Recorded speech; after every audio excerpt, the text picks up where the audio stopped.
আসসালামু আলাইকুম ওয়া রাহমাতুল্লাহি ওয়া বারাকাতু। আশা করি সবাই ভালো আছেন। বরাবরের মতো আবারও একটি নতুন ভিডিও দেখার জন্য আপনাদের সবাইকে ওয়েলকাম জানাচ্ছি। তো আজকে একটা মজার রেসিপি শেয়ার করব। আশা করি আজকের ভিডিওটা আপনাদের ভালো লাগবে। পপকর্ন তো অনেক খেয়েছেন, চিকেন পপকর্ন, কর্ন পপকর্ন, এরপরে আরও অনেক রকমের পপকর্ন আছে, এগ পপকর্ন আছে, পটেটো পপকর্ন আছে। তো আজকে একটা নতুন পপকর্ন রেসিপি শেয়ার করব, সেটা হচ্ছে পর্ন পপকর্ন, মানে হচ্ছে চিংড়ির পপকর্ন। তো এই পপকর্নটা যদি একবার ট্রাই করেন, ইনশাল্লাহ গ্যারান্টি দিয়ে বলছি বারবার খেতে চাইবেন। আর একবার যদি তৈরি করে রাখেন, মাস জুড়ে কিন্তু সংরক্ষণ করে খেতে পারবেন। তো চলেন তাহলে বিসমিল্লাহ বলে শুরু করি। আমি পপকর্নটা তৈরি করার জন্য প্রথমে ড্রাই ইনগ্রিডিয়েন্টসগুলো রেডি করে নিচ্ছি। তো প্রথমে আমি এখানে দিয়ে দিয়েছি হচ্ছে ময়দা, আর ময়দা দিয়েছিলাম হচ্ছে 2/3 কাপ। এরপরে নিয়ে নিচ্ছি হচ্ছে কর্নফ্লাওয়ার।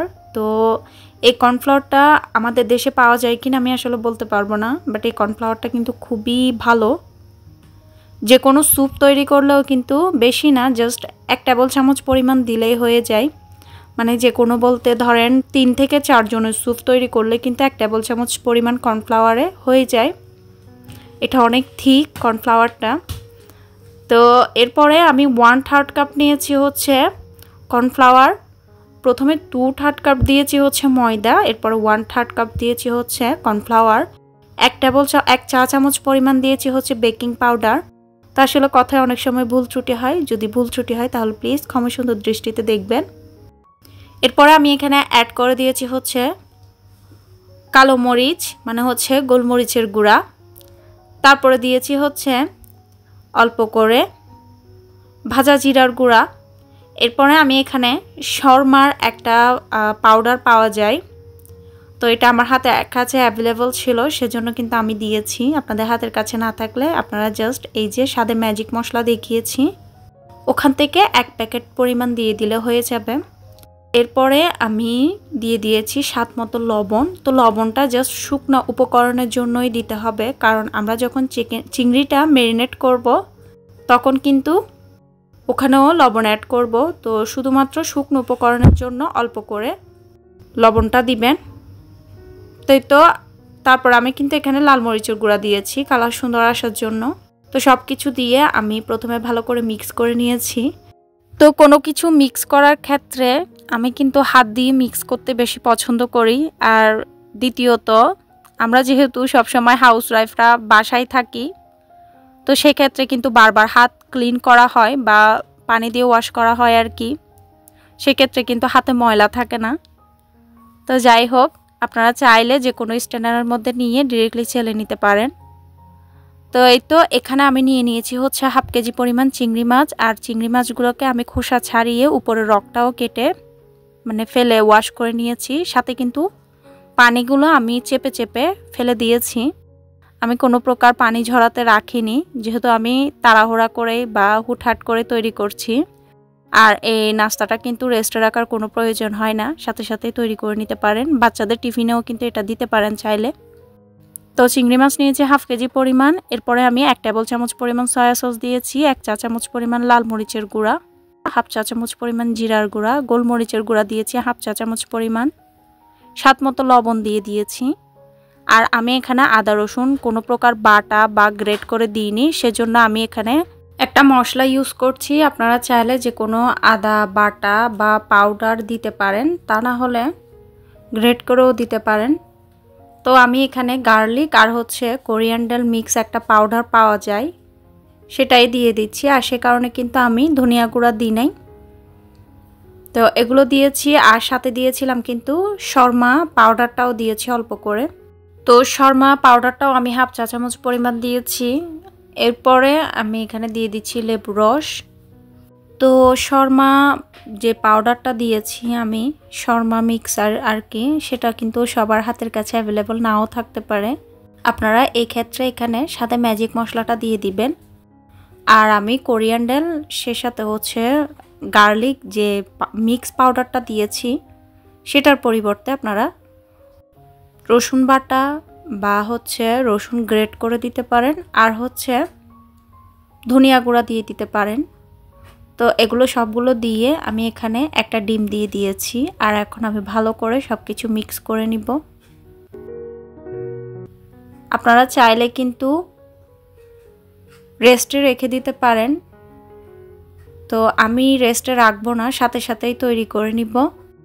আর এখন সব কিছু মিক্স করে নেওয়ার পরে এই যে চিংড়ি মাছগুলো দেখতে পাচ্ছেন, এগুলো কিন্তু এখনও লিকুইডই, এগুলোকে একটু থিক করে নিতে হবে। আর সেজন্য এখানে অ্যাড করে দিতে হবে হচ্ছে কর্নফ্লাওয়ার, সাথে দিতে হবে হচ্ছে ময়দা। আমি কর্নফ্লাওয়ার আর হচ্ছে ময়দা অল্প করে করে দিয়ে আমি এগুলোকে থিক করে নিব। তো যারা স্টোর করে রাখতে চান তারা এই যে কর্নফ্লাওয়ার আর হচ্ছে ময়দা দেওয়ার পরে যখন এগুলো ঠিক হয়ে যাবে সে অবস্থাতে যে কোনো বক্সে ভরে ডিপ ফ্রিজে রেখে সংরক্ষণ করতে পারেন। যখন খাবেন তখন জাস্ট বের করে নর্মাল টেম্পারেচারে এনে যে শুকনো উপকরণগুলো মিক্স করে নিয়েছি সেগুলোর মধ্যে কোট করে নিয়ে এরপরে ভেজে নিতে পারেন। আর শুকনো উপকরণগুলোকেও কিন্তু আপনারা এভাবে যেভাবে মিক্স করে নিয়েছি সেভাবে মিক্স করে যে কোনো এয়ারটাইট বক্স বা এয়ারটাইট জারের মধ্যে রেখে সংরক্ষণ করতে পারেন, কোনো প্রকার নষ্ট হবে না। তো আমি যেহেতু সাথে সাথে করে নিচ্ছি সেহেতু কোটিংটাও করে নিচ্ছি।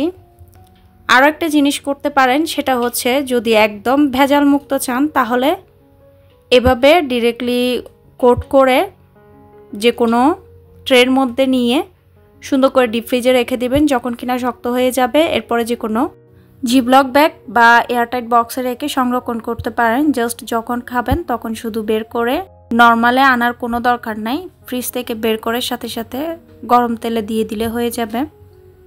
তো একটা জিনিস মাথায় রাখবেন, সেটা হচ্ছে তেলের টেম্পারেচারটা কিন্তু বেশি গরম করা যাবে না, তখন কিন্তু এগুলো পুড়ে যাবে। কারণ এগুলো যেহেতু চিংড়ি মাছ, তো এগুলো ভাজতে কিন্তু বেশিক্ষণ সময় লাগবে না।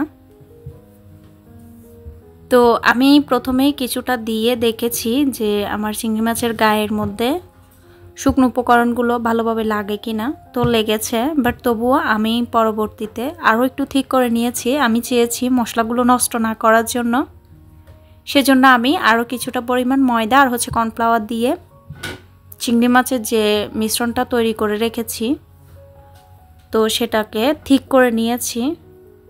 তো ময়দার মধ্যে কোটিং করার সময় কিন্তু নিয়ে হালকা হালকা, ঠিক আমরা ক্যাপসির চিকেন ফ্রাই বা যে মানে চিকেন ফ্রাই জাতীয় যেগুলো কিনা ময়দার মধ্যে কোট করে খাওয়া হয় সেগুলো যেভাবে করে আলতো আলতো চেপে চেপে আমরা কোটিংটা করে নিই সেভাবে করেই করে নিতে হবে, বেশি চাপ দেওয়া যাবে না। আর এই চিংড়ি মাছগুলো ভাজতে কিন্তু 4 থেকে 5 মিনিট সময়, এর বেশি কিন্তু লাগে না। তো তেলও কিন্তু বেশি গরম করা যাবে না, তেলে যখন হালকা হালকা একটু বাবুলস উঠবে মানে গরম হবে এরপরেই কিন্তু চিংড়ি মাছগুলো দিয়ে দিতে হবে। যদি অতিরিক্ত গরম করে ফেলা হয় তেলটা তাহলে কিন্তু উপরে কালার চলে আসবে, ভেতরটা হবে না। তো আমার যতটুকু পরিমাণের কালার প্রয়োজন ছিল আমি ততটুকু করে নিয়েছি, আমি বেশি ডার্ক করিনি, গোল্ডেন ব্রাউন করে নিয়েছি। আর ভাজার সময় একটু নেড়ে চেড়ে সব দিকে এভাবে করে করে ভেজে নেবেন, এতে করে কিন্তু খুব সুন্দরভাবে সব দিকে একই রকমের কালার আসবে। তো এই তো দেখতেই পাচ্ছেন আমি সবগুলো ভেজে নিয়েছি, আর তৈরি হয়ে গেল মুচমুচে ক্রিস্পি চিংড়ির পকোড়া বা চিংড়ি পপকর্ন, যেটাই বলেন, পাকোড়া বলবো না, এটাকে পপকর্নই বলে। দেখতেই পাচ্ছেন কতটা সুন্দর লাগছে, আর খেতে তো অসম্ভব ভালো লাগে। আর এই জিনিসটা কিন্তু আপনারা চাইলে চিংড়ি মাছের মাথা দিয়েও করতে পারেন। যারা কিনা চিংড়ি মাছের মাথা ফেলে দেন তারা চাইলে জাস্ট চিংড়ি মাছের পরিবর্তে চিংড়ি মাছের মাথাটা দিয়ে, মানে একটু বড় সাইজের চিংড়ি হলে আর কি, আমারগুলো কিন্তু চিংড়ি মাছ একটু বড় সাইজের ছিল, বাট যখন কিনা খোসা সব কিছু ফেলে দিয়েছি চিংড়ি মাছটা একটু ছোট দেখাচ্ছে। তো যাই হোক, আমার তৈরি হয়ে গেল মজাদার ক্রিস্পি চিংড়ির পপকর্ন বা প্রন পপকর্ন। তো আপনাদের কাছে কেমন লাগলো অবশ্যই কিন্তু কমেন্ট করে জানাবেন। আর যারা কিনা আজকে নতুন চ্যানেলটা ভিজিট করছেন তাদেরকে অনুরোধ করব প্লিজ চ্যানেলটা সাবস্ক্রাইব করে আমার এই ছোট্ট পরিবারের সদস্য হবেন।